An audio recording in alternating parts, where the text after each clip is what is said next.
Good morning, good morning, good morning, good morning. Thank you so much for joining across the pitch TV.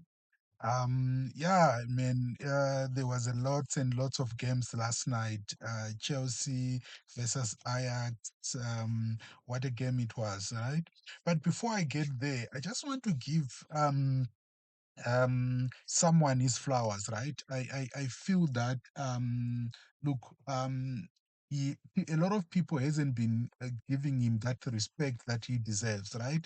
This is Vincent Company, right? Vincent Company, I think he has done so well at Bayern Munich. Besides Bayern Munich beating Chelsea, but look, they've started the season very, very well. And even last season, they won the league. And he has been building a team, right? And you know what? Look at this. He has signed a new 2-year contract. In fact, it's an extension of his current contract to. So obviously, when you sign an extension as well as another 2 years, it also comes with probably more money, more benefits, and different conditions of service. So we need to give him his flowers and bow to him to say, look, he has done well. So he's one of the um, coaches of color that has done so well. I think probably in the for you in Europe. It could be himself and Nuno from obviously what Nottingham Forest, even though Nottingham Forest now with West Ham, they are not doing well, but I think he's one of those guys that is coaching the top leagues. There is also this guy with Strasbourg. I don't know. I think he's also doing well. I've forgotten his name, but he's also doing well. But look, out of these thousands and thousands of teams in Europe, you have got probably 10 coaches of color that are coaching probably in the top leagues as well as in the probably second division, maybe a championship and so it's we need to give Vincent Company his flowers. Done so well, and I wish him well. And he is one of his team is also one of the teams that I think that they are going to stop probably Arsenal and Barcelona, because my thinking is that Barcelona, Arsenal, and Bayern Munich are the team of the season, right? So yes, that is one of the things that I just wanted to talk about. The second issue that I wanted to talk about is regarding this man, right? This guy, Osman, right? I think Africans in the world itself, they are not giving this guy his flowers. This guy is the best striker at the moment. Yes, he's playing in Turkey, whatever it is, there at Galatasaray, right? But look at the score, the ratio of how he is scoring goals, right? This guy is a monster. He's done so well for Nigeria. Wherever he goes, he scores goals, right? And it doesn't matter whether he's playing against an English team, a La Liga team, a German team, an African team. He goes there and score goals. So I just wonder. Yesterday he played, he scored two, and also he created an assist for Galatasaray. And you look at the Galatasaray team; it's actually I think in the top. Should I say top 10 now? In terms of the table in the Champions League. So he's doing so well. This is the question that I wanted to ask now, that yes, he wanted more money. He wanted money. He wanted quite a lot of, I think 350,000 probably pounds a week.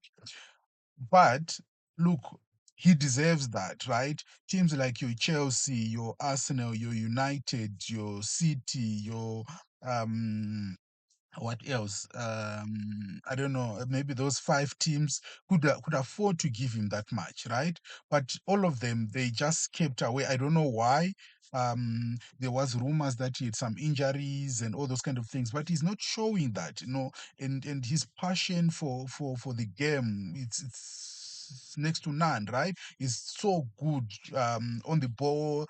considering how big he is, and it's something else, right?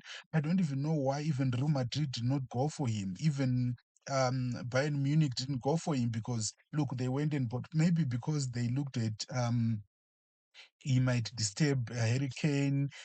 Then they said, you know what, let's bring Nicholas Jackson and so forth.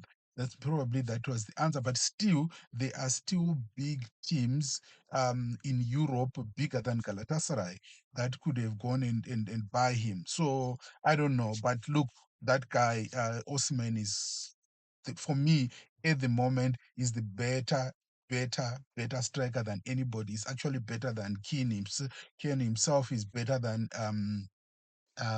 what do you call it, Haaland, right?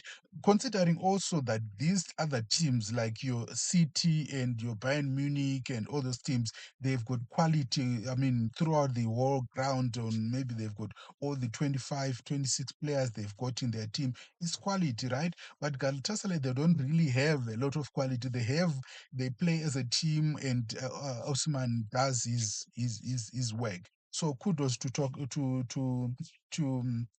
Osman, right? Then the other story that I wanted to bring in is for, you know what, this guy was one of my best players when he was playing for Ajax, and then he came to Chelsea. But unfortunately, things did not work well at Chelsea. This guy is one of the guys that has got a very, very good left foot.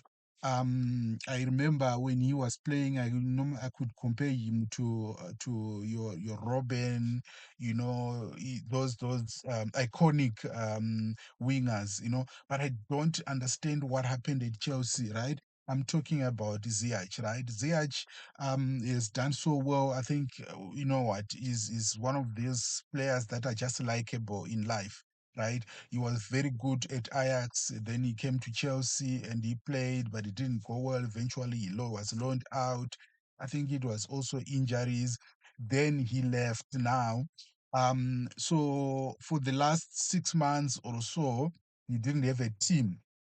So guess what? He's back in Africa, right? And I'm just glad that, you know what, these big players, when they want to end their careers, they decided to come back home, right?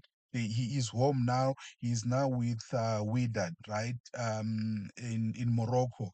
So he's playing there. I think Wydad is one of those top teams in Africa. So he's going to do well. I think now he's 32, 33 now. So if he plays in the next two seasons, he should be okay, and then he will then retire.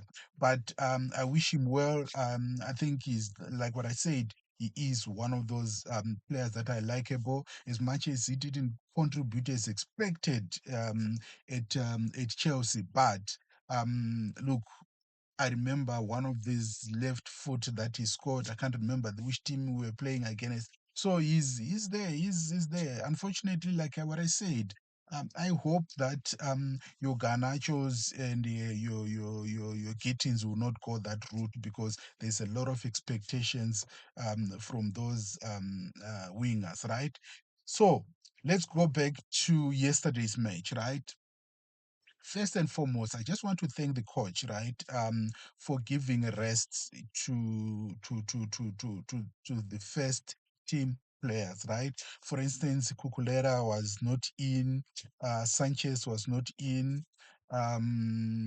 Obviously, Enzo played, I think, first half, second half. He didn't play much. I think just after the penalty, he left.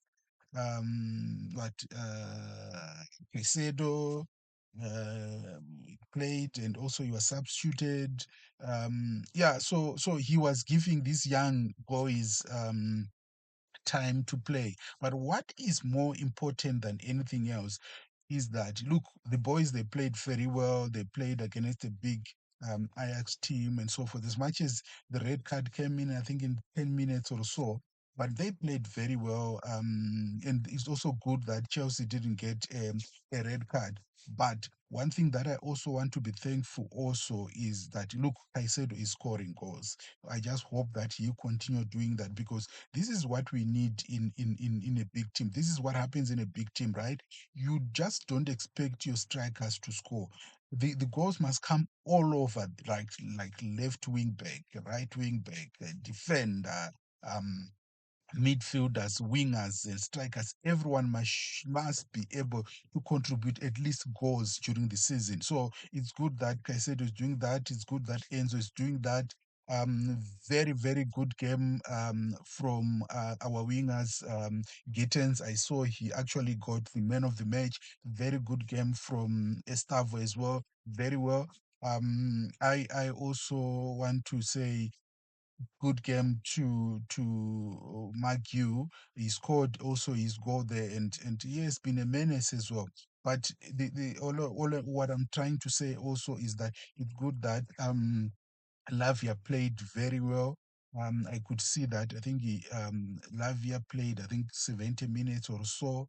Um, then the changes came through. Eventually, the news boys, and also not forgetting Facundo, right? That was actually a leg breaking tackle, right, from Ajax captain. I was actually surprised that he played the whole 90 minutes. And he was playing very well. I think he deserves to be given more minutes in the coming weeks. I think as much as we get into these small Carabao Cups, FA Cups, and all those kind of things, Fagudo will play a very, very big role for Chelsea. Also considering that your Palmers are out injured, and I think also at a number 10, Fagudo is much stronger than Estavo now playing at number 10. Like the coach is saying that, look, we need to give Estavo more time so that he can gain the physique, he can understand how to play as a number 10. But we're not really worried about number 10, considering that we've got Facundo, we have got, what do you call it? Palmer will be coming back, and quite a number of players also can also play there. So thank you so much for joining. Please don't forget to subscribe so that we can grow the channel together. Yeah, let's see what happens. Tonight there's also going to be quite a number of games. Tonight, I think Villa is playing tonight. Forest is also playing tonight. There's quite a number of games. I'm starting to get worried about Tottenham as well. I think we'll speak about it in our next video. They are starting to lose quite a lot of ground in the league. They're also starting to lose. They've been drawing. I don't know what's happening, but we'll talk about it in the next video. Thank you so much and enjoy your day.